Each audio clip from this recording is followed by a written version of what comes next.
Barangay Love Stories. Love Stories.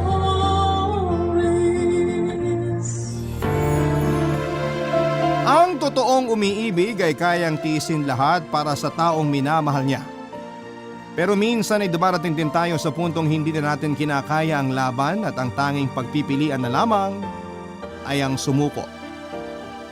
Ikaw, kapuso, nasubukan mo na bang magtiis sa ngalan ng pag-ibig? Dear Papa Dudut, bago po ang lahat, ang mga pangalan at mga kaganapan sa istorya na ibabahagi ko sa inyo ay pinalitan ko po para na rin sa privacy ng aking pamilya. Itago nyo na lamang po ako sa pangalang Jason. 30 years old at nagtatrabaho ako sa isang bar sa Pampanga. Nagkaroon ako ng asawa, si Camille, na nakilala ko sa isang youth seminar sa aming simbahan. Maganda si Camille, Papa Dudut, matalino siya at makulit. Dahil sa youth seminar na yon ay mabilis akong napalapit sa kanya at agad kaming naging magkaibigan. Lagi niya akong ini-invite noon na magpunta sa Maynila para mamasyal. May kaya kasi ang pamilya niya kaya tuwing lumalabas kaming dalawa ay nililibre niya ako sa mga gastusin tulad na lamang po ng pagkain at ng pamasahe. Masyadong matapang ang personality ni Camille, Papa Dudut. Malayo siya sa pagiging mainhin at sa katunayan ay may pagkadominante at diktador siya. Kung anong gusto niya ay lagi niyang nakukuha at kailangang ginagawa. Dahil palagi niya akong nililibre noon ay naging sunod-sunuran ako sa kanya. Ginusto ko na ang lahat ng yon dahil sakalang naman ako nakakatikim ng karangyaan tuwing kasama ko si Camille, Papa Dudut.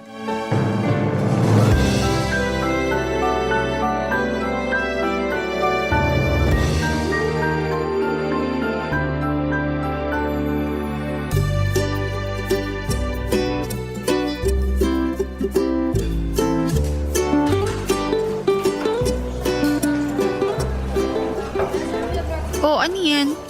Ba't hindi mo pa ginagalaw yung pagkain mo? Sigurado kang libre mo to ha?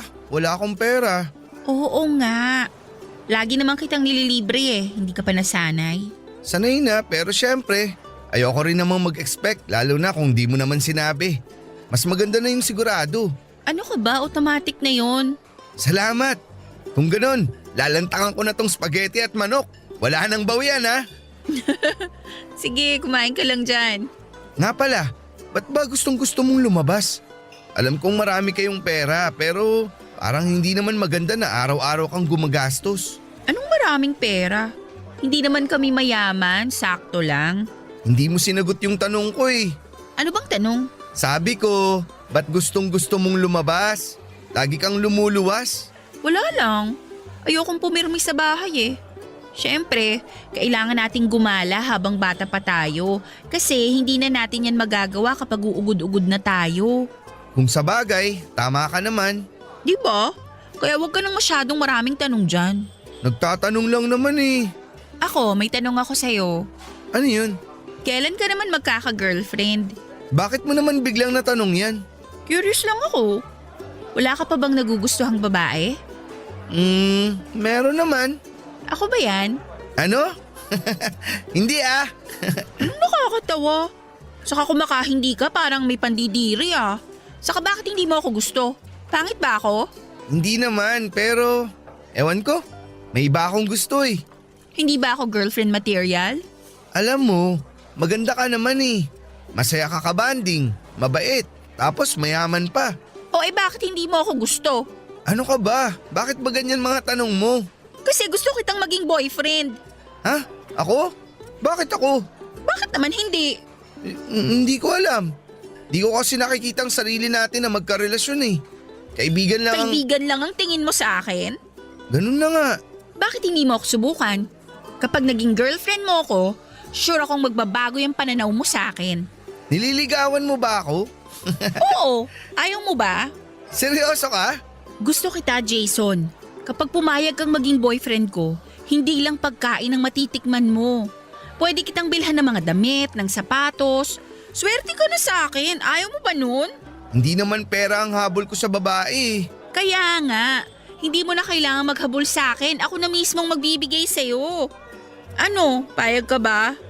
Tayo na? Ha? Teka lang. O sige, pag-isipan mo. Papadudot, naisip ko noon na wala namang mawawala kung susubukan kong gawing girlfriend si Camille. Hindi man 100% ang pagmamahal ko kay Camille ay pumayag ako maging boyfriend niya. Katulad ng ipinangako niya, lahat ng gusto ko ay ibibigay niya. Binibilhan niya ako ng sapatos noon, mga damit, accessories at kung ano-ano pa. Siguro wala na siyang ibang bagay na pwede pang pagkagastusan kaya sa akin na lamang niya winawaldas ang pera ng kanyang mga magulang. Dahil hindi naman ako mayaman na tulad ni Camille ay sinubukan kong maghanap ng trabaho. Nakakuha naman po ako ng trabaho sa Maynila kung saan ay kinakailangan kong umupa sa isang boarding house. Paglipat ko sa Metro Manila ay nagulat na lamang ako na sumama sa akin si Camille. Naisip niya na maganda kung mag-live-in na raw kami.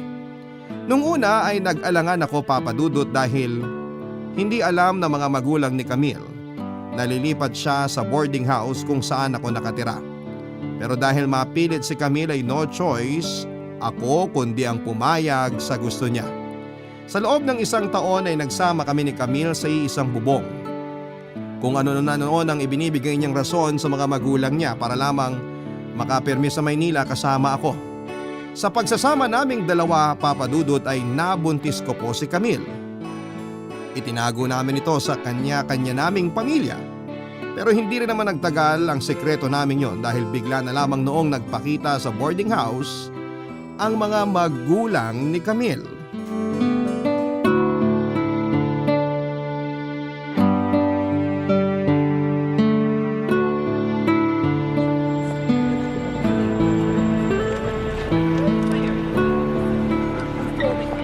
Oh, Camille! Anong ginagawa mo rito sa labas? Wala, nagpapahangin lang tsaka hinihintay kitang makauwi galing trabaho. Ang sweet mo naman. Syempre, na-girlfriend ka ng mabait eh. Halika na, tara na sa loob. Camille! Uy, Pa? Anong ginagawa niyo rito? Dito lang pala kita mahanap. Bakit hindi mo sinasagot mga tawag ng mama mo? Wala naman ako natatanggap na tawag galing kay mama. Paano niyo po nalamang nandito ako? Hindi mo na kailangan malaman kung paano kita nahanap. Ano? Wala ka na ba talagang plano umuwi? Pa, dito na po ako nakatira. Hindi na ako uuwi sa atin. Ano pinagsasabi mo? Kaya mo bang buhayin ang sarili mo? May trabaho ka ba para sustento ang mga pangailangan mo? May kasama naman ako eh. Kasama ko po si Jason. hello po sa inyo. Sino ka naman? Boyfriend ko siya. Ano? Anong boyfriend? Nagsasama ba kayo ng lalaki to sa isang bubong?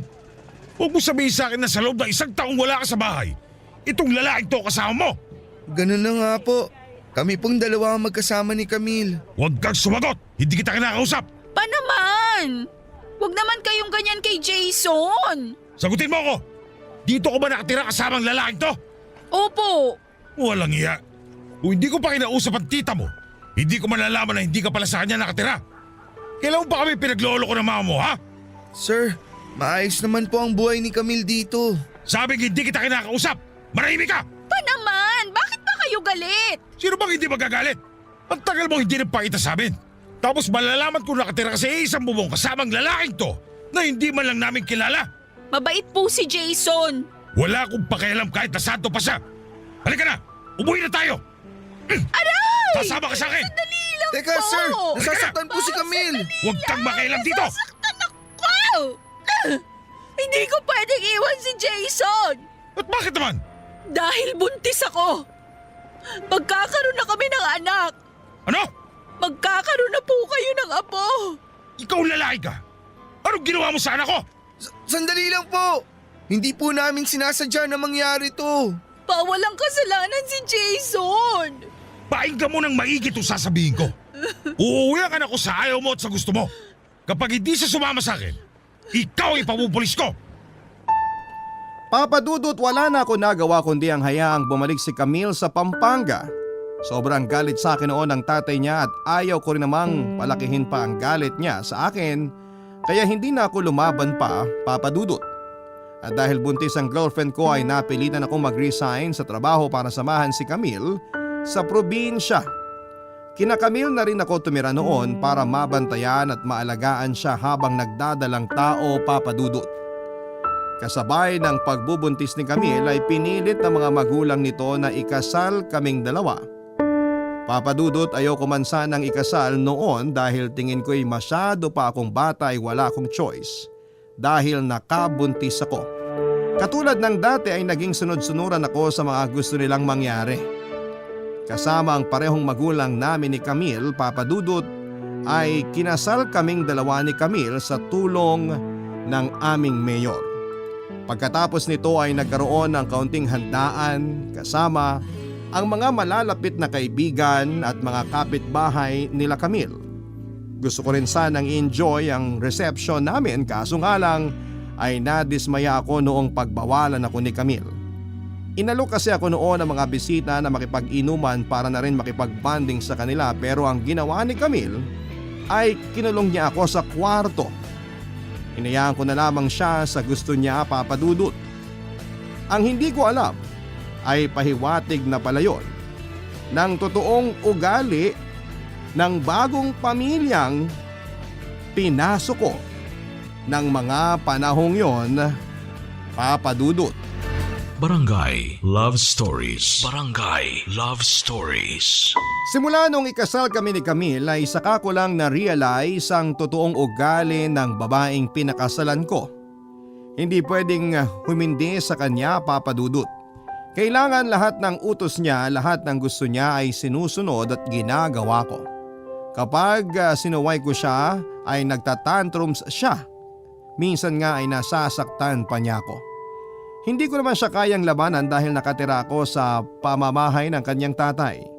Inintindi ko na lamang si Camille noong mga panahong yon dahil alam kong buntis siya at malimit ang mood swings sa kanya.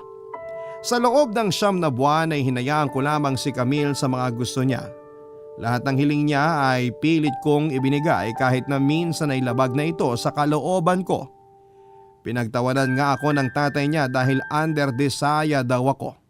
Takusa o takot sa asawa pero ang totoo niyan ay ayaw ko lamang siyang patulan dahil may respeto ako sa mga magulang niya at hindi rin naman talaga ako pumapatol sa mga babae. Lahat ng ginagawa nila sa akin ay nilulunok ko na lamang dahil gusto kong makasama ang magiging anak ko. Alam ko kasing kapag nilabanan ko si Camille ay baka eto pa ang maging dahilan para palayasin ako ng biyanang ko sa pamamahay nila na matagal na nilang gustong gawin sa akin noon, Papa Dudut.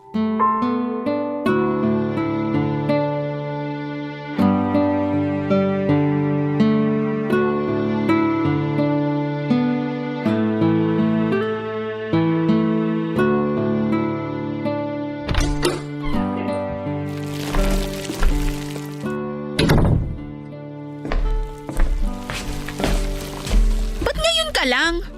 Ang tagal mo namang mamalengke, kanina pa ako naghihintay sa'yo. Saan ka ba bumili ng prutas sa Mindanao? Pasensya ka na, naghanap pa ako ng mangga eh. O may nabili ka ba? Wala nga eh. Wala na raw kasing mangga ngayon. Kumuha na lang ako ng orange. Ano namang gagawin ko dyan sa orange? Mangga nga ang gusto ko. Wala akong nahanap eh. Dried mango, gusto mo? Bibili na lang ako sa convenience store. Manggang hilaw ang gusto ko, Jason. Ano bang mahirap intindihin doon? Bobo ka ba? Grabe ka naman makapagsalita. Masarap naman tong orange ah. Gusto mo ipagbalat kita? Ayoko nga ng orange.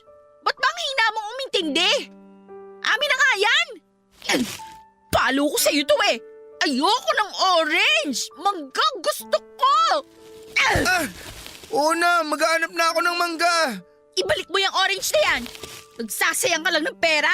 Sino namang kakain yan? Ibabalik ko na. Pero kung wala talagang mangga, anong pwedeng ipalit? May gusto ka pa bang iba? Alam mo, tumataas ang BP ko sa'yo eh. Ang simple-simple lang ng instruction ko. Sabi ko, ibili mo ako ng mangga.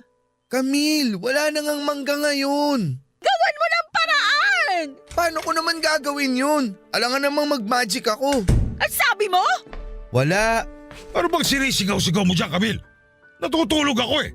Ito kasing si Jason ang hina ng kukote. Pinabibili ko ng mangga, orange ba naman ang inuwi? Eh kasi nga po. Magrarason ka pa. Pagsilbihan mo yung asawa mo. Alam mo buntis eh. Opo. Tandaan mo, nangako ka sa akin na gagawin mo ang lahat para panindigan tong anak ko. Saan na napunta yung pangakong yon? Ginagawa ko naman po yun. Talaga ba? Hindi ko nakikita eh. Para manggalang hindi pa maibigay sa anak ko. Hindi ko pinalaki si Camille para lang mauwi sa walang kwentang lalaki ha? Sorry po. O ano pag tinatayo-tayo mo dyan? Umalis ka na! Dami pang satsat eh! Eto na, aalis na.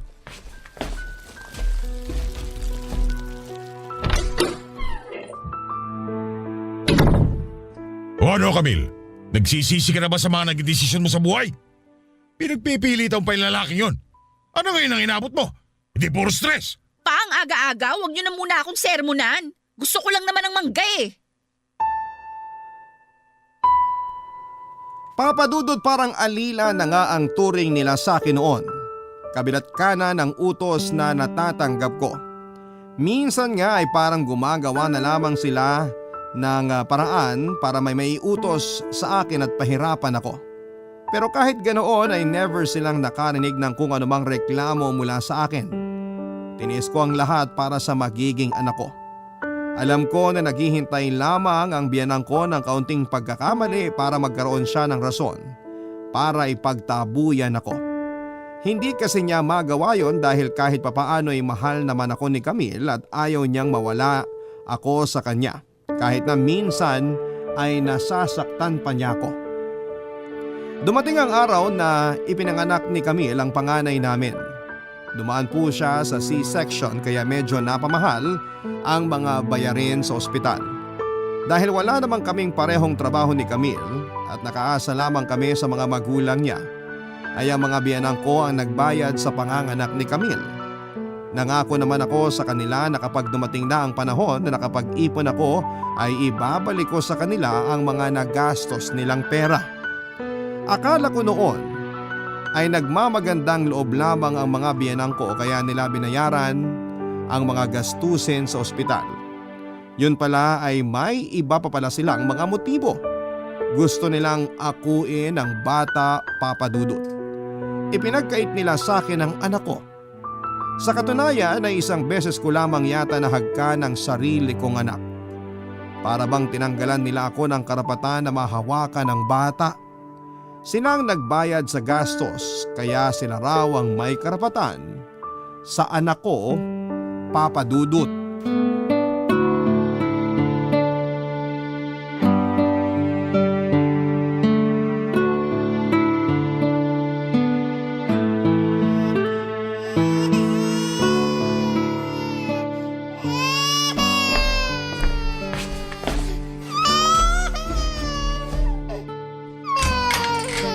Oh, baby Simon, bakit ka umiiyak?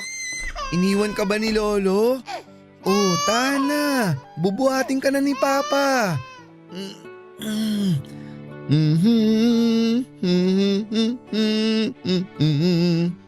Ang bait-bait naman ng baby ko.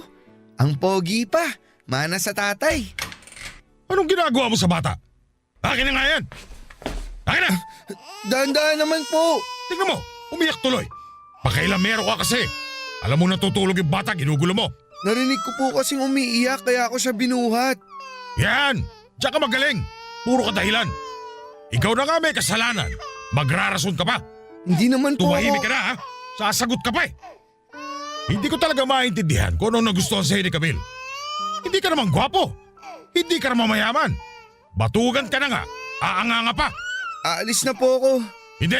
Dito ka lang. Makinig ka sa mga sasabihin ko para matauhan ka. Ayoko ng bobo dito sa pamamahay ko. Bobo ka ba? Sagot! Hindi po. Oh, ayun naman pala eh. Bakit hindi mo maintindihan yung utos ko sa'yo na layuan mo tong bata? Di ba sabi ko sa'yo bawal mong lapitan to si Simon? Eh anong ginagawa mo rito sa kwarto namin? Hindi ko naman po pwedeng gawin yun. Anak ko po yan eh. Anong anak? Hindi mo nga kayang bayaran yung mga gastos yung ipinanganak tong batang to. Huwag ka nang pumapel. Wala kang kakayanan para maging ama sa batang ito. Huwag naman pong ganun. Mas may karapatan po ako sa bata kaysa sa inyo. Anong sabi mo? Gusto mong palayasin kita rito sa pamamahay ko? Sumasagot-sagot ka na ngayon? Saan mo nakukuha yung tapang mo ha? Masyado naman po kasi kayo sa akin.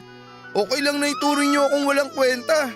Pero wag niyo naman sanang ilayo sa akin yung anak ko. Gusto mo magpakatatay sa anak mo? Oo, sige. Bayaran mo lahat ng ginastos namin sa ospital. Idagdag mo na rin yung mga binili naming diaper at mga gamit ni baby. Babayaran ko naman po lahat yun. Naghanap na ako ng trabaho. Puro ka pangako wala ka naman napapatunayan. Saka mo na sabihin yan pag may mahiharap ka ng pera sa akin. Sa ngayon, dahil wala ka pa rin kwenta, sa akin na muna tong batang to. Alam nyo, ang tagal kong tiniis tong pangmamata at pagmamalupit nyo sa akin. Pero sa pagkakataong to, hindi na ako makakapayag na tratuhin nyo ako ng ganito. Anak ko yung hawak-hawak nyo. Lolo ka lang, tatay ako. Aba, tabang-tabangan ka ngayon ha? Ano pinaglalaban mo ha? Yang dugo mo na dumadaloy sa apo ko? Hoy, makinig ka sa akin, inutil. Wala kang karapatan sa anak mo. Lolo lang ako, tama ka. Pero ako may kayang bumuhay sa batang binuo ninyo. Itatak mo yan sa maliit na kukote mo. Oo, inutil na kung inutil. Ako na ang walang kwenta. Kayo na yung magaling. Lagi naman eh. Kahit anong gawin ko, wala akong laban sa inyo. Pero wag niyo pong mamaliitin ang pagiging ama ko. Bago ang ama lang ako sa paningin niyo pero ipaglalaban ko ang anak ko. Sige, gawin mo ang gusto mo. Tingnan natin kung saan aabot ang tapang mo. Kung makapagsalita ka, akala mo may pagmamalaki ka. Wala ka pa sa kalingkingan ko, tandaan mo yan. Pwede ba manahimik kayong dalawa? Dinig na dinig sa sala yung away nyo. Para kayong mga tambay sa kanto. Pagsabihan mo tong hayop na tatay ng anak mo ha? Bumabas to sa bunganga eh. Hoy Jason, sabi ko, ilabas mo yung maruruming damit natin para laban mo. Wala na tayong may susuot. Anong ginagawa mo? Bakit nakikialam ka rito? Inaalagaan na nga ang anak natin, sila pa ang inaaway mo? Maiksena ka rin eh. Gusto ko lang naman makita ang anak ko eh. Oh, nakita mo na siya. Pwede bang lumabas ka na at simulan mo ng maglaba? Ay, kailan ka ba titino? Kailangan ba araw-araw kang utusan? Papadudot nung araw na yon ay nakaramdam ako ng sobrang panliliit. Matapos kong sagot-sagutin ang tatay ni Camille ay mas lalo pang tumindi ang galit niya sa akin. Naisip ko na lamang na sa halip na hayaan ko ang sarili kong magpaalila sa kanila ay umalis na lamang ako sa pamamahay nila. Agad ako nagayos ng gamit at kahit masakit man sa kalooban ko na iwan ang asawa at anak ko ay bumalik na muna ako sa amin. Makalipas ang ilang araw ay sinundan ako ni Camille sa amin para kausapin ang masinsinan papadudot. Humingi siya ng tawad sa mga inasal ng magulang niya. Kinumbinsi rin niya akong bumalik na lamang ako sa kanila pero hindi naman ako pumayag, papadudot. Dahil gusto kong makasama ni Camille ay siya na mismo ang lumipat sa amin noon.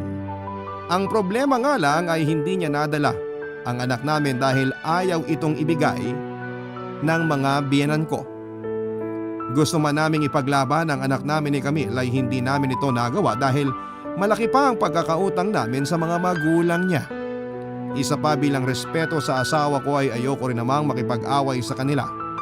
Total ay nasa magandang kalagayan naman ang bata kaya naman hinayaan na lang namin siyang manatili sa lolo't lola niya. Papadudot paminsan-minsan ay dinadalaw na lamang namin ang bata at pumapayag naman sila. Tumagal din ng ilang taon ang pagtira ni Camille sa amin.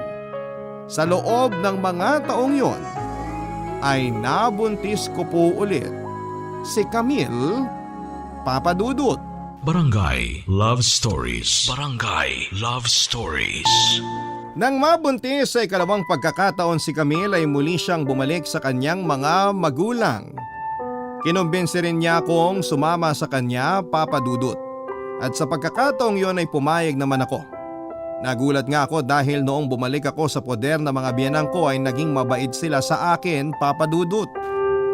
Parang himala na umayos ang turing nila sa akin at bukas palad nila akong tinanggap muli sa kanilang pamamahay. Para hindi maging pabigat ay naghanap ako ng trabaho at nakapasok naman ako sa isang bar. Nagsimula po akong mag-ipon para sa panganganak ni Camille. Ayoko rin naman na may masabi ulit ang mga biyenan ko kaya naman pinatunayan ko sa kanilang deserving akong maging asawa at anak sa mag-iina ko.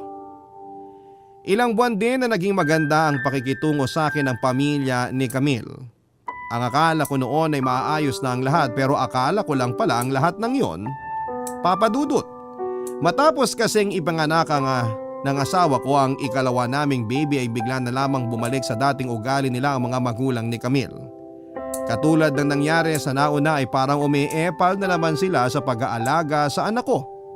Gusto nila na sila na ang umangkin sa bata. Sa pagkakataong yon ay hindi na ako pumayag at agad kong kinausap si Camille tungkol doon, Papa Dudut.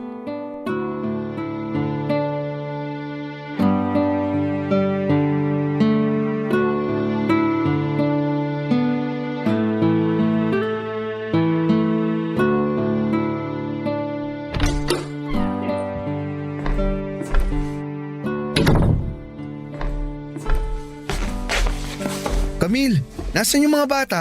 Maaga silang lumabas, pinasyal sila ni na mama at papa. Ganun ba? Oo, bakit? Dadalhin ko sana sila sa bahay. Gusto na raw ulit silang makita nila nanay at tatay eh. Sabihin mo sa susunod na lang. Nag-promise kasi ako sa mga bata na ipapasyal ko sila ngayong araw. Dadalhin ko sana sila sa lolo't lola nila eh. Nakaalis na nga sila, di ba? Wala na tayong magagawa. Alam naman nila na dadalhin ko yung mga bata eh. Kagabi ko pa sila ipinaalam. Umuo naman sila tapos bigla-bigla. Mamamasyal sila nang di tayo sinasabihan. Sa susunod na nga lang. Next week, pwede. Kung gusto mo, samahan ko pa kayo. Ay, O ano na naman? wala. Huwag mong sabihin galit ka na naman dahil doon. Gusto lang namang ipasyal nila papa ang mga anak natin eh. Hindi ko naman minamasama yun. Kaso nga lang parang napapansin ko na inilalayo na naman nila yung mga bata sa atin eh. Alam mo Jason, gumagawa ka lang ng sarili mong issue. Gawa-gawa lang ba talaga yung sinasabi ko? Hindi mo ba napapansin na parang may binabalak na naman ang mga magulang mo? Bakit ba ginagawa mong kontrabida mga magulang ko? Wala naman silang ibang ginawa kundi alagaan at mahalin yung mga anak natin ah. Bakit sa'yo parang sila yung masama? Dapat nga magpasalamat ka kasi may nag-aalaga sa kanila habang nasa trabaho tayo. Malaki naman ang pasasalamat ko sa ginagawa nila. Ang ayoko lang, yung parang inaagawan nila tayo ng responsibilidad. Alam mo sobrang sensitive mo. Lahat na lang sa'yo may ibang dating. Yung mga tao na nga ang nagmamalasakit, hindi mo man lang ma-appreciate yung effort nila? Ayoko lang naman kasing maulit-ulit yung ginawa nila sa panganay natin noon. Inilayo nila sa akin yung bata. Ngayon, malayo na rin yung loob ni Simon sa akin. Lumayo sa'yo yung loob ng bata kasi iniiwan mo siya. Umalis ka, di ba? Tapos dahil sa'yo, napilitan akong sumama sa'yo para i-baby ka kasi nagtatampo ka sa mga magulang ko. Ikaw lahat ang may kasalanan nun, Jason. Kaya huwag mong ipasa sa ibang sisi. Paano ko naging kasalanan yun? Kung naging maganda sana yung pakikitungo sa akin ng nanay at tatay mo, edi sana hindi ako umalis. Wala sa pakikitungo yun, kundi nasa paninindigan. Daig mo pang babae eh. Alibasa, hindi mo alam nararamdaman ko. Alam ko yung nararamdaman mo at kung ako ang nasa katayuan mo ngayon, iintindihin ko ang sitwasyon. Hindi ako katulad mo na sarado na nga ang utak, makitid pa. Mag-aaway na naman ba tayo? Aba malay ko sa'yo, ikaw ang nagsimula eh. Ganda ng gising ko umagang-umaga, nagre-reklamo ka? Gusto ko lang naman kasing ilabas yung mga bata. Lumabas na nga sila! Ano bang problema mo? Naku Jason, umalis ka na nga sa harap ko! Baka kung ano pang masabi ko sa'yo maglayas ka na naman. Pinapainit mo ulo ko eh. Ikaw ang asawa ko pero hindi mo man lang ako maintindihan. Ano sabi mo? Ngayon ako naman yung masama. Ako bilang asawa mo, naiintindihan mo ba ako? Iba kasi yung sitwasyon mo sa sitwasyon ko eh. Mas malala yung pinagdadaanan ko. O hindi wag mo daanan! Sa totoo lang, wala naman talagang problema eh. Ikaw lang ang gumagawa ng problema. Kaalis na nga! Saan ka pupunta? Sa malayo! Yung hindi ko nakikita yung pagmumukha mo! Papa Dudut, alam ko naman na mahal ni Camille ang mga magulang niya. Pero minsan ay pilit siyang nagbubulag-bulagan sa mga hindi magagandang bagay na ginagawa nila.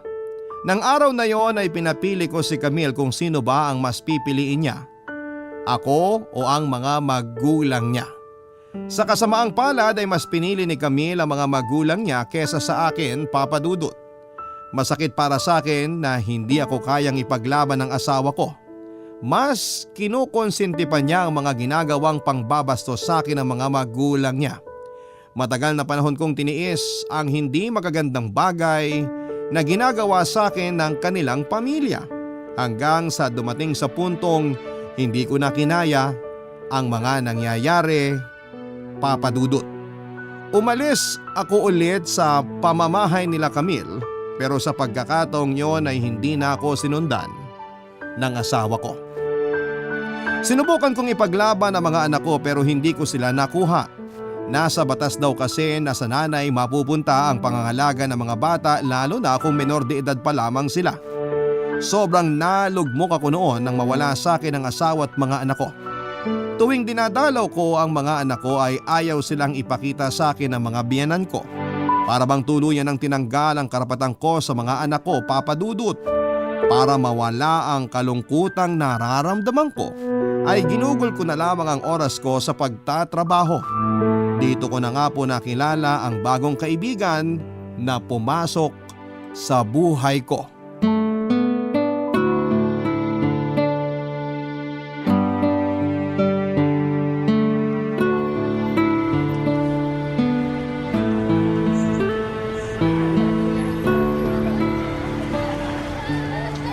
Oh, mga pards, may iwan ko na kayo. Bahala na kayo dyan ha. Mauuna na ako umuwi. Hi, tapos ka na sa trabaho? Oo, katatapos lang. Bakit? Mabuti naman. Kanina pa kasi ako naghihintay eh. Hinihintay kitang matapos sa trabaho. Hinihintay? Teka, kilala ba kita? Hindi. Ako yung customer nyo kanina. Hindi mo siguro ako namumukaan kasi medyo madilim sa loob. Okay. Bakit mo naman ako hinihintay? May kailangan ka ba sa akin? Wala naman. Hinintay kita kasi gusto ko lang makipagkilala sa'yo. Ako pala si Ed. Jason pre. Naalala na kita. Kayo yung nagbigay ng malaking tip, di ba? Oo, kami nga yun. Salamat pala sa tip. Malaking tulong yun sa akin. Wala yun. Sige, mauna na ako. Sandali lang. Gusto pa sana kitang makilala kung okay lang sa'yo. Pero kung nagmamadali ka, okay lang din. Hindi naman ako nagmamadali. Pero bakit naman gusto mo ako makilala? Type mo ako, no? Parang masaya ka kasing kasama eh. Gusto ko lang makipagkaibigan sana. Ganun ba? Okay lang naman. Taga saan ka ba? Nangungupahan ako dito, malapit lang. Hindi ka taga rito? Hindi. Pero sa tagal kong nagtatrabaho dito sa Pampanga, parang taga rito na rin ako. Ano bang trabaho mo kung okay lang tanungin? Huwag mo nang tanungin. Sabihin na lang natin na kaya ako piniling magstay dito kasi komportable na ako sa trabaho ko. Mayaman ka siguro, no? Kaya ayaw mong sabihin. Hindi naman. Sakto lang naman yung sinasahod ko. Ikaw, may sarili ka na bang pamilya? Ako? Meron. Dati. Pero ngayon di ko na sila kasama eh. Bakit naman? Mahabang kwento. Basta, ayaw sa akin ng mga magulang ng asawa ko. Parang pelikula pala kwento ng buhay mo. Bakit di mo sila ipinaglaban?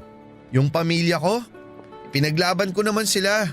Ilang taon kong nilunok lahat ng pang-iinsulto at mababang trato nila sa akin. Hindi pa ba matatawag yun na ipinaglaban? Ayoko namang manghimasok sa buhay mo at ng pamilya mo. Kung tingin mo ipinaglaban mo talaga sila, wala na ako sa lugar para sabihing hindi. Mahirap kasi makipaglaban kung mag-isa ka lang eh. Paano ka lalaban kung yung taong inaasahan mong maging kakampi mo sumusuporta sa mga taong nilalabanan mo? Nako, mahirap nga yun. Ikaw, ano namang kwento mo? Ako? Ano bang kwento ko? Ako kasi wala akong taong ipinaglalaban eh. Wala ka pang pamilya? Wala. Baka never na nga ako magkaroon nun. Bakit? Ayaw mo bang mag-asawa? Sabihin na lang natin na hindi ako makakapag-asawa at magkakaroon ng anak kasi… Ready ka na ba sa revelation? Bakla ako.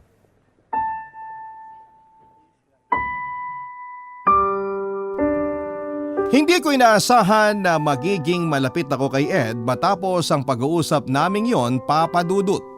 Walang kaso sa akin kahit na bakla siya. Malaki kasi ang naitulong niya sa sitwasyon ko noon. Habang nagmo-move on ako sa pagkawala ng asawa at mga anak ko, ay siyang naging kasangga ko. Ang mga bagay na inaasahan kong gawin sana sa akin ni Camille ay si Ed ang nagbigay. Tinulungan din niya akong makabangon at magsimula ulit. Siya ang dahilan kung bakit masaya at maayos ang buhay ko sa ngayon. Ilang taon nang lumipas ay lumalim pa ang pagkakaibigan namin ni Ed, Papa Dudut. Kaibigan lang talaga ang turing ko sa kanya noon kaya sobrang nagulat ako. Noong umamin siyang may gusto siya sa akin. Saka ko lang din napagtanto na nagsimula ang pagkagusto ni Ed sa akin nung araw na nakipagkilala siya, Papa Dudut. Matagal na pala niya akong gusto pero noon lang siya nagkaroon ng tapang para magtapat. Hindi naglaon sa tagal ng pagsasama naming dalawa ni Ed ay unti-unti ko rin siyang natutunang mahalin. Hindi ko alam kung papaano nangyari yon basta ang alam ko lang ay malaki nang naging parte ni Ed sa buhay ko. Ipinaramdam niya sa akin kung paano ang umibig at ibigin ng walang kapalit. Pumasok kaming dalawa sa isang relasyon, Papa Dudut, at hanggang ngayon ay magkasama pa rin kami. Nakakalungkot lang na wala na akong balita kina Camille at sa mga bata. Sa katunayan ay gusto sana ni Ed na kontakin ko sila para sana sa sustento pero ayaw na talaga akong makita ni Camille. Umasa na lamang ako na balang araw ay muli kong makita ang mga anak ko at panalangin ko na sana'y hindi nila ako makalimutan bilang ama nila. Yun po ang aking kwento, Papa Dudut, at maraming salamat sa oras na ibinigay ninyo sa pagbasa at pagtampok sa kwento ng aking buhay at pag-asa dito sa Barangay Love Stories. Ang inyong kabarangay forever, Jason. Nagustuhan ng iyong napakinggan? Ituloy yan via live stream sa www.gmanetwork.com/radio. Barangay LS 97.1 Forever!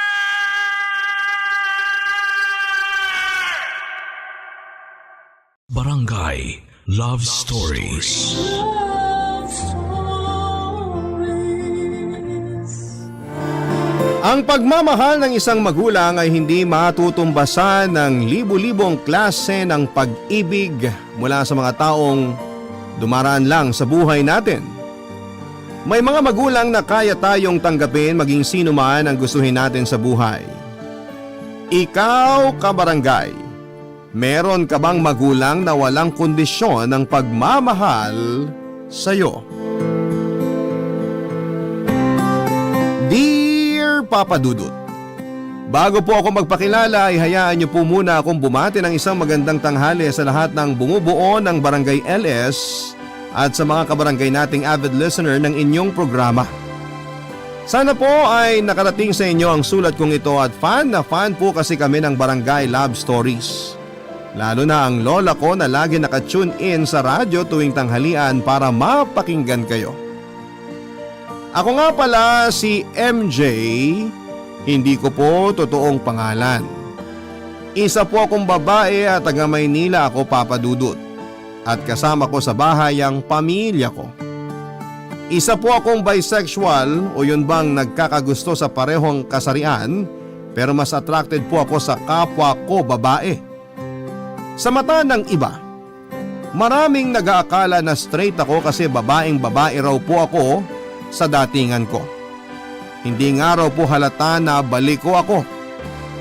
Gusto ko pong i-share sa mga kabarangay natin ang kwento ko na magsisimula noong college pa lamang ako. Yun din po ang panahon na confused o nalilito pa po ako sa sexual orientation ko. May babae po akong nagustuhan na ang pangalan ay Riri. Classmate ko siya, Papa Dudut. Pero una muna kaming naging mag-best friend at pareho kaming first year ng panahon na yon. Si Riri po yung tipo na palaayos ng sarili. Maya't maya akong tumingin sa salamin para i-check ang mukha niya at mag-retouch. Kung tawagin siya ay Kikay. Samantalang ako ay saktong punas lamang ng panyo para matanggal ang mantika sa aking mukha. Oily face kasi ako tapos ang init pa sa Pilipinas. Pero hindi naman po ako nagrereklamo. Siguro na conscious lamang ako sa sarili ko noong nakilala ko si Riri. Kumbaga Hinangaan ko siya at kung paano niya ayusin ang sarili niya para mas lumabas ang angkin niyang kagandahan. Kaya naman noong nag-second year college kami ay kapansin-pansin ang biglang pag-glow up ko dahil natuto na rin po akong mag-ayos sa wakas. Gumamit ako ng mga sabong nakakaputi at natuto akong manamit ng maayos. Dahil dito ay nadagdagan tuloy ang kumpiyansa ko sa sarili at mas lalo akong hinangaan si Riri. Hindi po alam ni Riri ang feelings ko sa kanya noon, Papa Dudut, kasi never ko naman pong inamin sa kanya simula first year college kami. Kahit pasaring ay hindi po ako nagsasabi. Sa katunayan, may mga nakaka-MU akong lalaki noon at nanliligaw sa akin pero hindi ko po sila pinapatulan. Nagkakagusto ako sa kanila pero hindi kasing lalim ng pagkagusto ko kay Riri. Kaya isang araw noong summer break ay naglakas loob akong aminin sa kanya ang feelings ko. Pero sinigundahan ko kaagad yon ng birong baka nami-miss ko lamang siya kasi bakasyon. At dahil best friends naman po kami ni Riri ay walang nagbago sa turingan namin sa isa't isa. May jowa rin po si Riri noon, Papa Dudut. Kaso'y nag-break po sila at ako po ang nag-comfort sa kanya, Papa Dudut.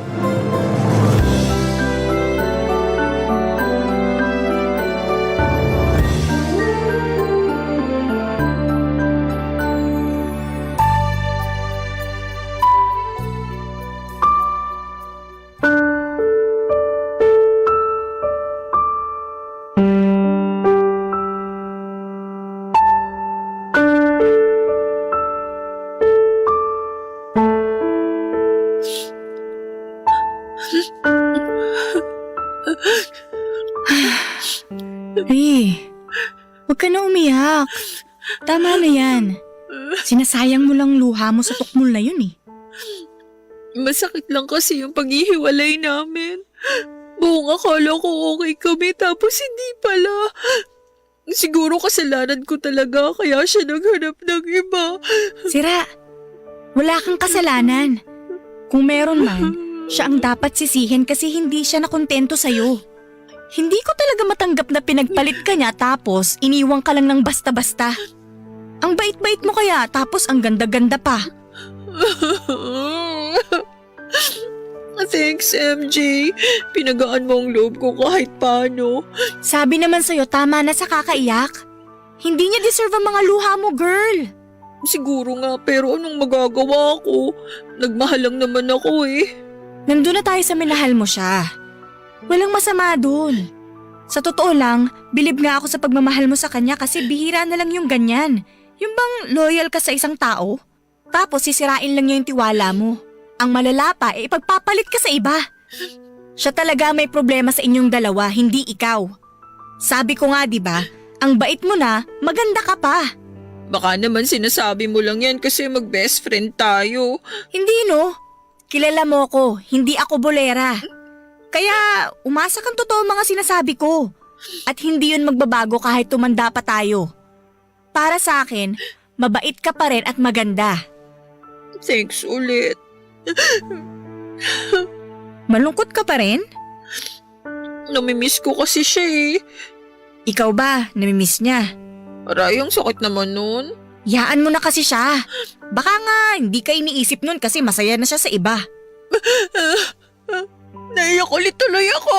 Ikaw kasi eh. Ay, sorry naman. Pero sige, kung yan ang makakapagpagaan sa loob mo, umiyak ka na. Pero last mo na yan ha. Dapat pagkatapos niyan, simulan mo nang mag-move on. Hindi ko alam kung kaya ko, MJ. Hanggang ngayon kasi, nasasaktan pa rin ako sa breakup namin. Kayanin mo. Hindi pwedeng i-delay mo ang happiness na pwede mong maranasan kapag nakapag-move on ka na sa kanya. Oo, hindi instant na magiging okay ang lahat pero nandito naman ako eh. Willing ako makinig sa mga kwento mong nakakaiyak hanggang maging okay ka na. Gagawin mo talaga yon? Hindi ka magsasawa? Oo no, hindi ako magsasawa. Ikaw pa ba? Malakas ka sa akin eh. Tsaka ano pa't magkaibigan tayo kung iiwan lang din pala kita sa mga panahon na kailangan mo ko, di ba? Eh di hindi na ako naiba dun sa ungas na ex mo. Hay nako, sarap talagang paduguin ang mukha ng taong yun. Gusto mo iganti kita sa kanya kapag nakita ko siya? Ayos lang naman. Wag na. Naniniwala naman ako na hindi kanya katulad kaya hayaan na lang natin siya. Sabi mo nga, hindi ko pwedeng i-delay ang happiness na pwede kong ma-experience pag nakapag-move on na ako. Kaya hindi na rin natin siya pag-aaksayahan pa ng panahon kasi masisira lang araw natin. Tama. Ganyan dapat. Salamat kasi nandyan ka para magpaalala. Hindi ko alam ang gagawin ko kung wala ka, MJ. Sus, ikaw naman, wala yun. Ano ka ba? Basta, dito lang ako sa Gedli pag kailangan mo ko. Pangako, nandito lang ako palagi sa tabi mo. Hindi ako mawawala, hindi kita iiwan. Kung close na po kami dati ay mas naging close pa po kami ni Riri matapos ang breakup niya noon, Papa Dudut. Hindi nagtagal ay tuluyan na nga pong nahulog sa akin ang loob ng kaibigan ko. Hindi ko na rin po ikakaila na lalong nabuhay ang feelings ko sa kanya ng panahon na yon. Para sa akin ang kapal naman ang mukha ng nakarelasyon niya para iwanan at saktan siya.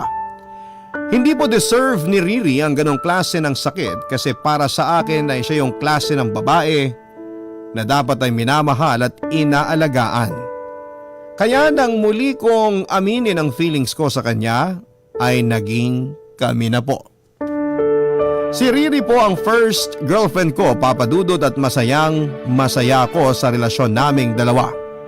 Sa kanya ko po naramdaman ang totoong happiness and love, hindi ko naramdaman sa mga lalaking nagustuhan ko, pero hindi ko naman nakarelasyon.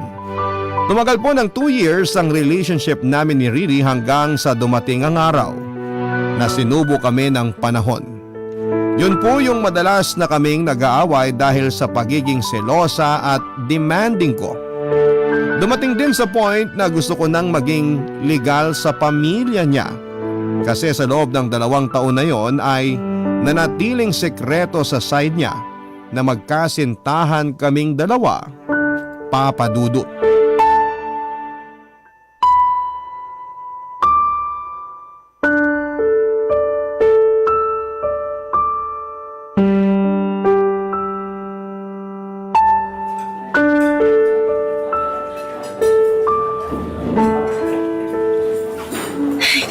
Bakit ngayon ka lang?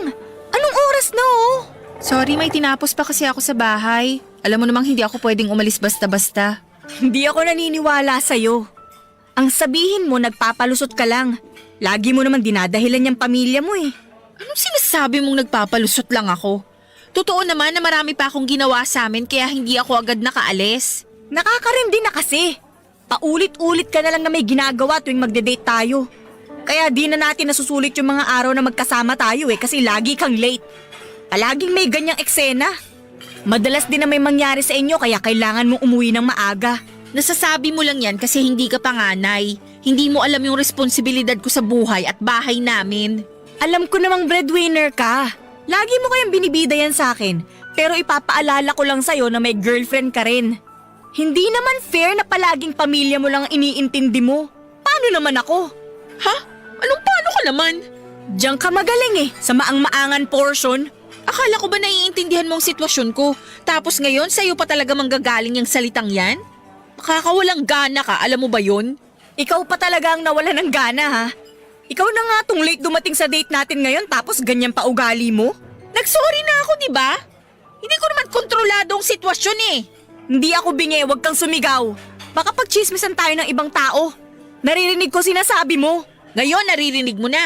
Eh kanina parang hindi mo ako pinapakinggan kasi kung ano-anong sinasabi mo sa akin. Dinamay mo pa pagiging breadwinner ko. Palibhasa, bunso ka. Sarili mo lang ang iniisip mo kaya hindi mo nararanasan ang problema ng mga panganay na tulad ko. Ay, okay, sorry na. Pero intindihin mo naman sana yung side ko. Ano pa bang hindi ko naiintindihan? Gusto ko lang i-prioritize mo rin ako, Riri. Pakiramdam ko kasi naiitsipwera na ako sa buhay mo dahil sa pamilya mo at trabaho mo eh. Eto pa, girlfriend mo ako pero hanggang ngayon, hindi mo pa rin ako pinapakilala sa mga magulang mo. Ikaw nga, kilala ka na sa bahay namin eh. Alam mo naman ang sagot ko dyan, di ba? Tsaka nag-usap na tayo na darating din tayo sa point na masasabi ko rin sa parents ko na hindi lang kita basta kaibigan, na girlfriend kita. Pero hindi pa ngayon yun. Ang labo mo naman kausap.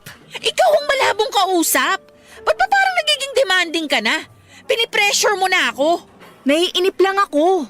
Alam mo kung ganyan ka ng ganyan, wala nang mangyayari pa sa relasyon natin. Mabuti pa siguro maghiwalay na tayo. Ano? Riri naman! Hiwalay ka agad? Sige na, uwi na ako. Riri, saan ka pupunta? Uuwi na ako. Tapos na tayo, MJ. May gagawin pa kasi ako sa bahay namin. Tutulungan ko pang maglabas si nanay kaya mauuna na ako sa'yo. Riri, please! Huwag mo naman akong iwan dito! Riri, sandali! Hindi ko po inakala na ang masaya naming pagsasama ni Riri ay mauwi din pala sa hiwalayan. Napaka-unfair ni Riri kasi hindi man lang niya inisip yung 2 taon naming relasyon para makipaghiwalay siya ng gano'n na lamang. Kulang na lamang ay masiraan ako ng ulo, Papa Dudut, lalo pa at hindi ko alam i-handle ang sakit na nararamdaman ko ng panahon na yon.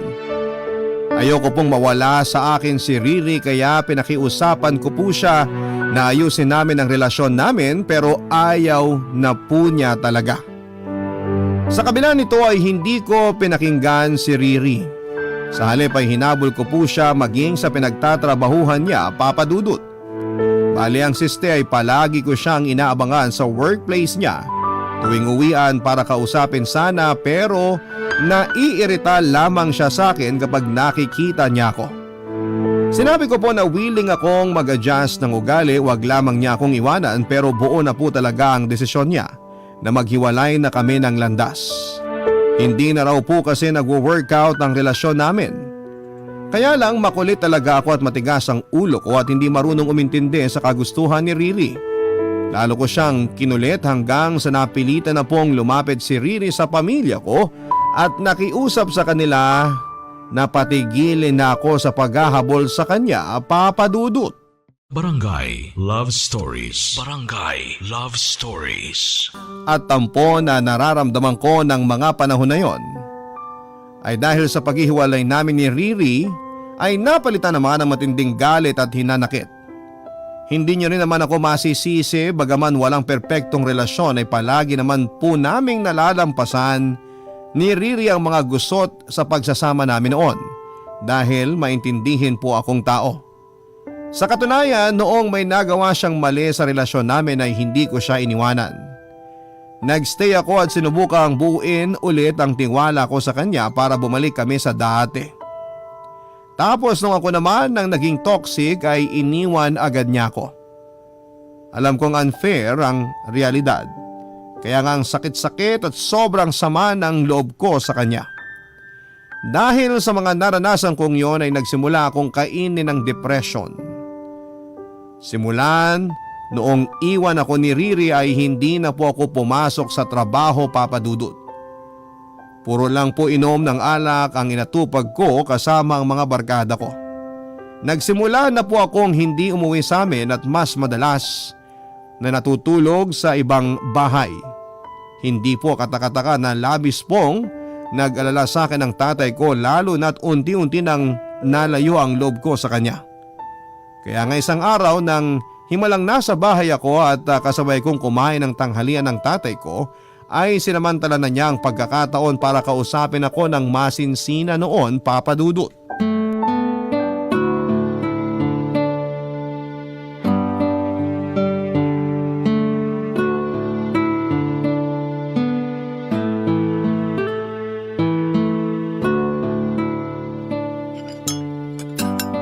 MJ nak, pwede ka bang kausapin ng tatay?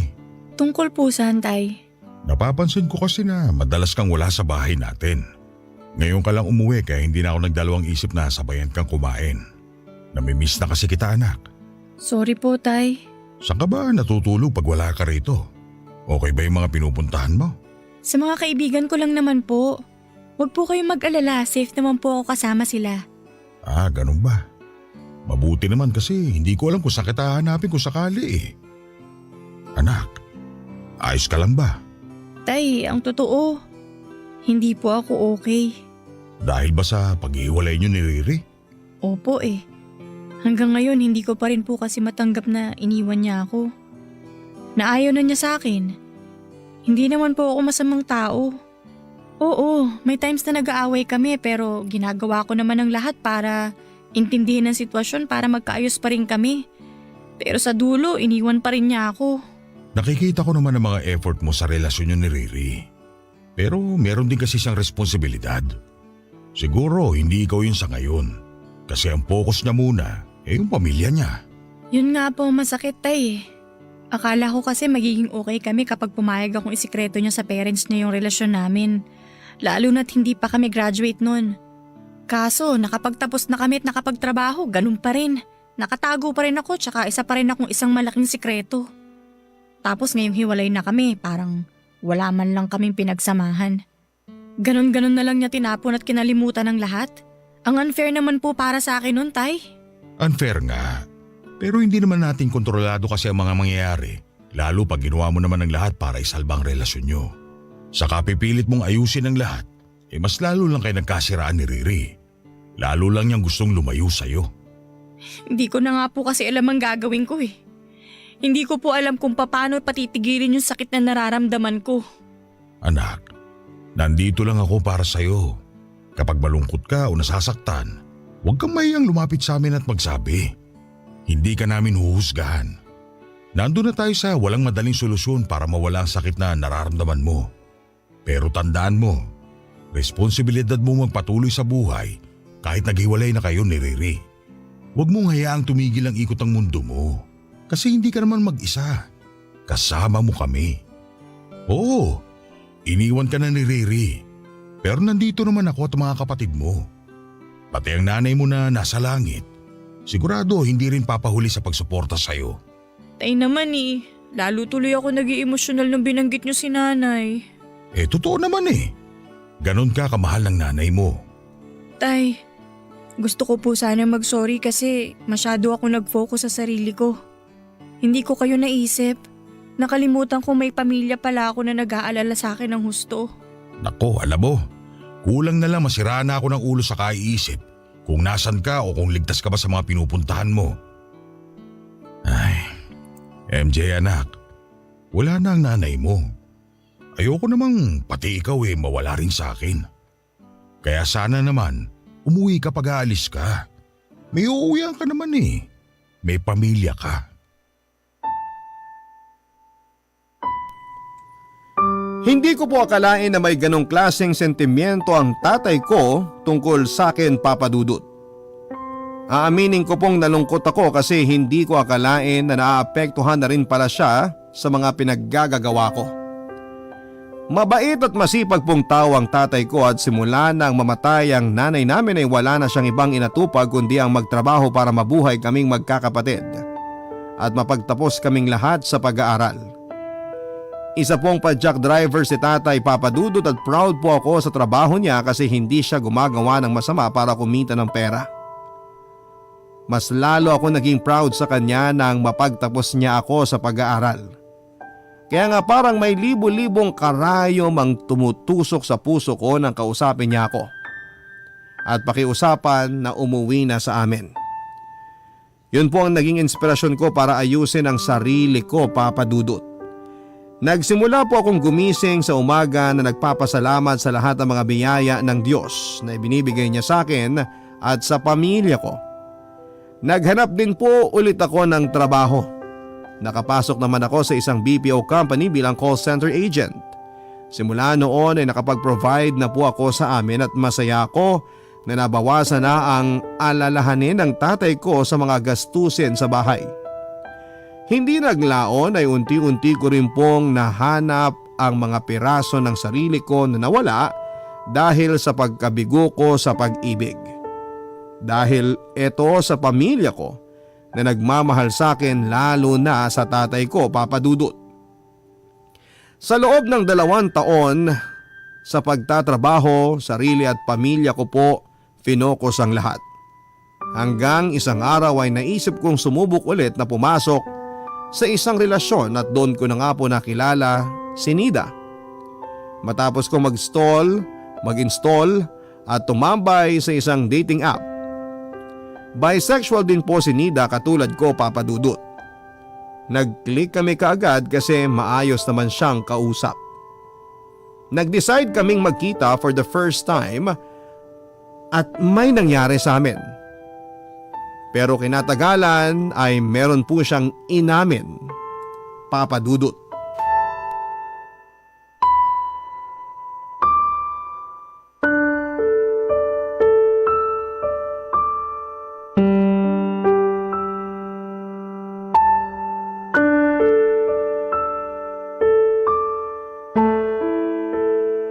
Kailan pa naging kayo? Medyo matagal na. Hindi pa kita kilala nun. Nida naman! Ba't ngayon mo lang sinabi sa akin na may girlfriend ka na pala? Sorry, pero hindi ko naman sinasadya na itago sa'yo yung totoo eh. Kaya nga sinasabi ko na sa'yo ngayon. Wow ah! So gusto mo mag-thank you pa ako sa'yo na umamin ka sa pagiging two-timer mo? MJ, wag ka namang ganyan. Anong gusto mo maging reaksyon ko? Magtatatalon ako sa tuwa kasi may nangyari sa atin? Ewan ko sa'yo, Nida! Pero pareho naman nating ginusto yung nangyari, di ba? Nandun na tayo sa pareho nating ginusto to. Pero buong akala ko single ka kaya ayos lang sa akin na may mangyari sa atin. Single ako kaya ako nag-install ng dating app kasi handa na ako ulit pumasok sa relasyon. Kaya lang ang laking gulo pala nitong napasukan ko nang dahil sa'yo. Huwag ka namang magsalita ng ganyan. Totoo lahat ng ipinakita at pinaramdam ko sa'yo simula nung nagkakilala tayo. Maliban na lang sa hindi ko kagad nasabi sa'yo na may ka-LDR ako. Doon mali ako ron. Kaya sorry ulit. May dahilan naman ako kaya ako nagawa yun. Sige nga, ano yung sinasabi mong dahilan? Ayoko mawala ka sa akin. Ayoko lumayo ka sa akin kapag nalaman mong may girlfriend ako. Mahalaga ka na sa akin, MJ. Alam mo yan. Kung mahalaga ako sa'yo, hindi mo ako lolokohin. Mabuti na lang pala hindi pa ako hulog na hulog sa'yo kasi kung nagkataon na naging tayo tapos malalaman kung may karelasyon kang iba, baka mapatay pa talaga kita. Sobra ka naman. Hindi yun sobra kasi normal na reaksyon lang yun ng taong niloko. Pwede naman nating kalimutan ang lahat at magsimula ulit, di ba? Anong mag-uumpisa ulit ang pinagsasasabi mo? Naisip ko lang na wala namang mawawala sa atin kasi pareho naman tayong babae. Hindi kita mabubuntis kaya pwede tayong mag-umpisa ulit. Pwede nating ipagpatuloy yung pagiging magkaibigan natin. Ewan ko sa'yo. Parang di ka nakasakit ng damdamin ah. Kaya nga nagsorry na ako, di ba?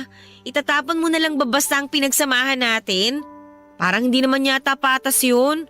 Hindi ba mahalaga sa'yo yung friendship na nabuo natin? Ayaw mo na ba ako maging kaibigan? Siyempre gusto. O, kita mo na? Kaya nga makinig ka sa sinasabi ko, MJ. Kalimutan na natin ang nakaraan at magsimula ulit tayo ng panibago. This time, pinapangako ko na wala na ako itatago sa'yo. Promise yan, kaya hindi mo na kailangan mag-alala, okay? Okay. Pangako mo yan ah. Oo naman. Paano yung jowa mo? Hayaan mo na siya. LQ kami ngayon, tsaka ikaw ang gusto kong kasama, hindi siya. Papa Dudut, doon ko po na-realize na sobrang laki po pala ng impact ng naging breakup namin ni Riri sa buhay ko. Kasi hindi ko po kayang mawala sa buhay ko si Nida kahit na harap-harapan niya akong niloko. Alam ko po na hindi tama na tanggapin ko pa rin siya sa buhay ko dahil nagsinungaling siya sa akin.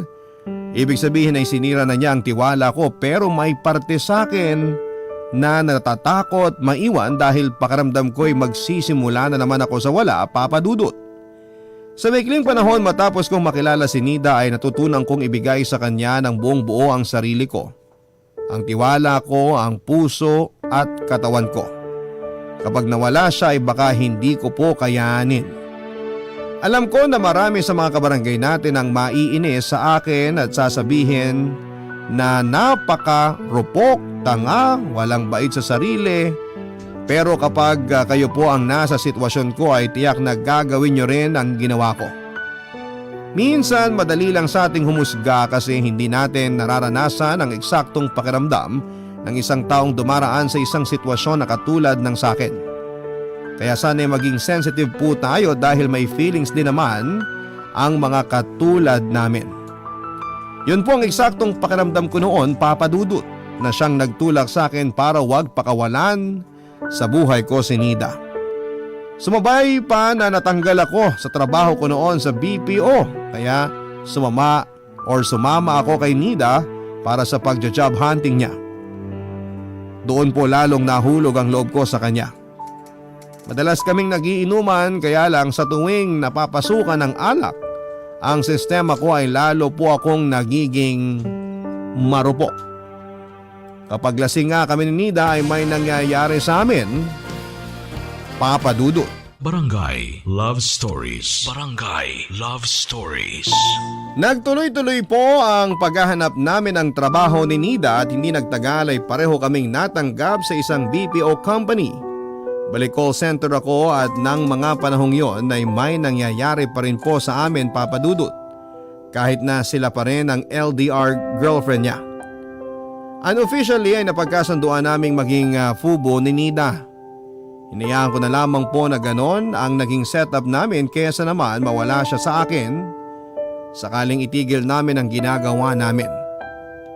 Ewan ko ba, sobrang broken ko pa rin siguro sa past relationship ko kaya pumayag akong maging side chick na lamang. Alam ko po na hindi ko deserve ang ganong klase ng trato kahit nasa anong klase ng relasyon, pero wala po akong nagawa. Nadaig po ako ng emosyon ko at ng pagiging people pleaser ko, Papa Dudut.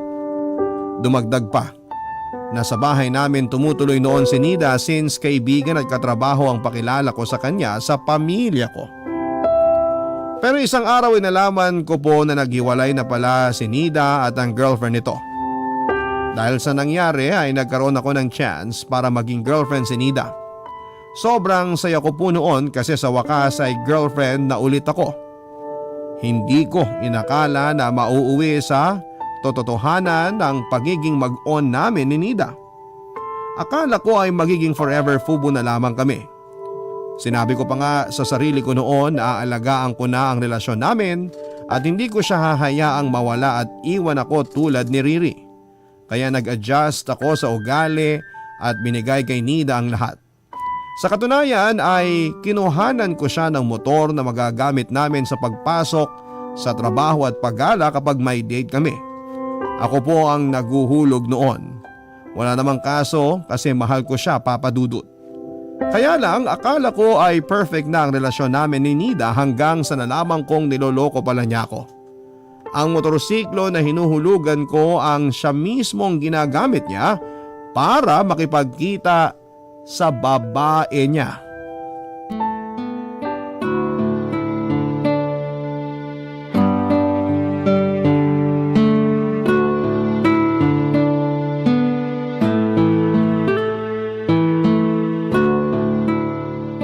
Nida, nakikinig ka ba sa sinasabi ko? Parang lumulutang ang isip mo eh. Tapos kanina ka pa nakatingin sa cellphone mo. May inaabang ka bang text o tawag? Wala. Napatingin lang ako sa phone ko. Bawal ba? Uy, sa wakas nag-reply din. Sinasabi ko na nga ba may ka-text ka eh. Ha? Wala to, no? Hindi ako naniniwala sa'yo. Akin na yung phone mo, patingin! MJ naman eh, huwag ka namang makulit. Wala lang to. Anong wala? Sobrang excited kang basahin yung message ng kung sino man nag-text sa'yo. Alam mo, napakasinungaling mo talaga. Huwag mo naman sabihin yan. Wala akong ginagawang masama sa'yo. Nagde-date nga tayo, di ba? Tayo yung magkasama. Tayo nga, pero nasa ibang tao naman yung isip mo. Ano, subukan mo ba mag-deny? Iyahampas ko yung cellphone sa mukha mo. Aminin mo na may iba ka na, no? MJ naman eh. Meron o wala lang ang gusto kong marinig, Nida? Okay, sige. Ang kulit mo eh. Para kung walang pinag-aralan kung magbunga nga. Kaya sige na, sasabihin ko na. Meron. Ano, masaya ka na ba? Sira ulo ka pala eh. Paano ko magiging masaya eh niloloko mo na naman ako? Aray! Huy, ano ba? Tigilan mo nga yan. Nasasaktan ako. Kulang pa yan sa pananakit mo sa akin, walang yaka. Ang kapal ng mukha mo na maghanap ng iba. Hindi ka na nakontento sa akin, nakuha mo pang lumandi. Ano magagawa ko? Nakakasawa ka na. Lalo na yung ugali mong pabebe. Ayoko na sa'yo kaya maghiwalay na tayo. Gusto mo maghiwalay tayo para maging kayo na nung bago mo? Kilala kita! Malamang may namamagitan na sa inyo habang tayo pa. Tapos ang lakas ng loob mong ikama ako. Ang kapal ng mukha mo! Wala akong pake. Makapal na kumakapal. At saka nasasarapan ka naman lagi ah. Kaya anong inaangal mo dyan? Buisit ka! Hayop! Oo na. Ako na ang masama at demonyita. Okay ka na?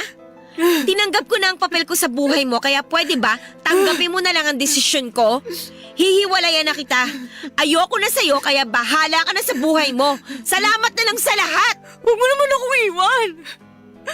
Please! Pag-usapan natin to!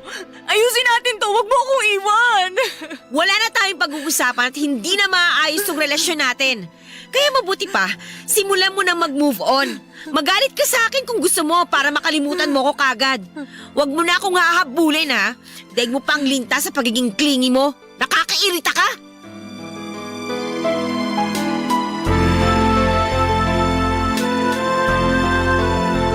Parang gumuho po ang mundo ko matapos kong malamang iniiputan ako sa ulo ng babaeng minahal ko ng husto, Papa Dudut.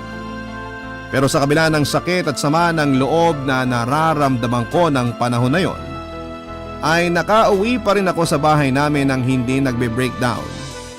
Naisip ko na baka kasama ko si nanay noon at sinusuportahan ako mula sa langit hanggang sa makarating ako sa amin. Pag-uwi ko ay doon na po ako umiyak ng husto at ibinuhos ang feelings ko.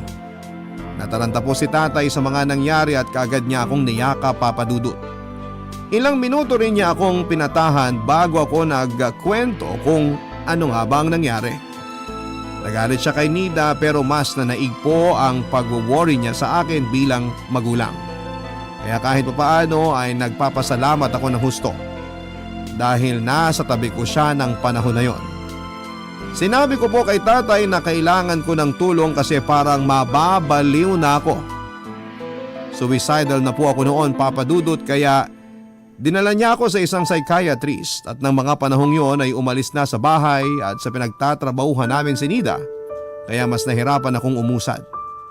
Pero sa tulong ng doktor at sa reseta niyang gamot ay unti-unti pong bumuti ang disposisyon ko sa buhay. Ang swerte ko na lang din sa part na hindi ako sinukuha ng manager ko sa trabaho dahil pinaubos na lang niya ang leave credits ko sa mga panahong hindi ako pumapasok sa trabaho. Dahil naka-work from home setup naman ako noon ay hindi ako masyadong nahirapan.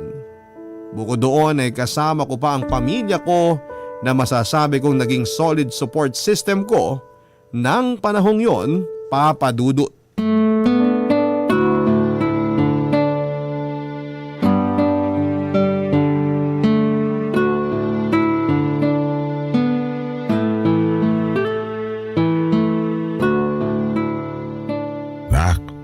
Pwede ba kita makakausap? Sige po, tay. Tara, tabi po tayo dito sa sofa. Salamat, Nak. Hindi ka naman siguro matutulog pa, no? Baka lang kasi naistorbo kita eh. Hindi pa naman po, tsaka wala naman po akong ginagawa. Ano pong meron? Bakit niyo po ako gustong makausap? Gusto lang kitang kumustahin. Akala ko naman po may nangyari ng kung ano. Medyo umukay na po ako, tay. Pero minsan, pakiramdam ko bumabalik ako sa umpisa. May mga pagkakataon na umiiyak ako bago ako matulog kasi hindi ko mapigil yung isip ko sa pag-overthink. Ano bang mga iniisip mo?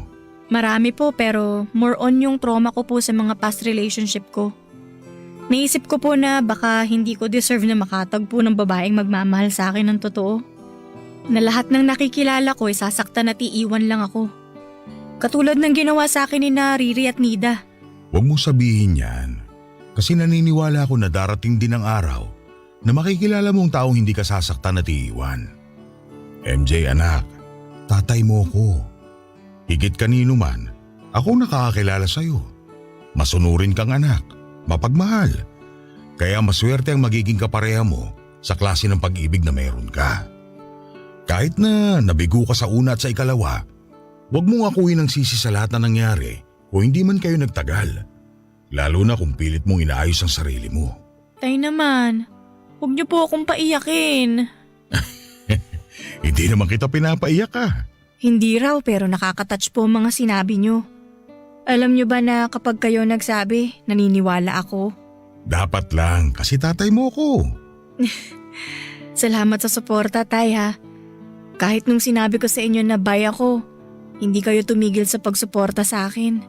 At hindi ako mapapagod na ipaalala sa'yo na mahal kita.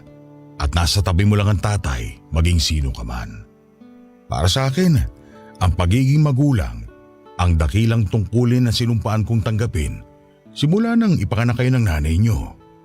Kaya basta hindi masama ang ginagawa nyo at hindi kayo mapapahamak, nandito lang ang tatay sa likod nyo. Ang masasabi ko lang sa lahat ng mga pinagdadaanan mo, anak, kaya mo yan. Kaya ko po kasi nasa tabi ko po kayo, Tay. Payakap nga po.